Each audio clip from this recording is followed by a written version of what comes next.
جب تمہارے پروردگار نے فرشتوں سے کہا کہ میں مٹی سے انسان بنانے والا ہوں، جب میں اس کو درست کر لوں اور اس میں اپنی روح پھونک دوں تو اس کے آگے سجدے میں گر پڑنا، سو تمام فرشتوں نے سجدہ کیا مگر ابلیس کہ وہ اکڑ بیٹھا اور کافروں میں ہو گیا۔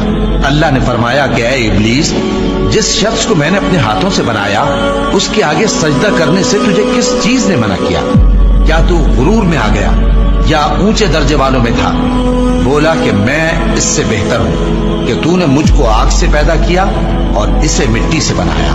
فرمایا بس یہاں سے نکل جا، تو مردود ہے اور تجھ پر قیامت کے دن تک میری لعنت پڑتی رہے گی۔ کہنے لگا کہ میرے پروردگار، اچھا تو مجھے اس روز تک کہ لوگ اٹھائے جائیں مہلت دے۔ فرمایا کہ تجھ کو مہلت دی جاتی ہے اس روز تک جس کا وقت مقرر ہے۔ کہنے لگا کہ مجھے تیری عزت کی قسم، میں ان سب کو بہکاتا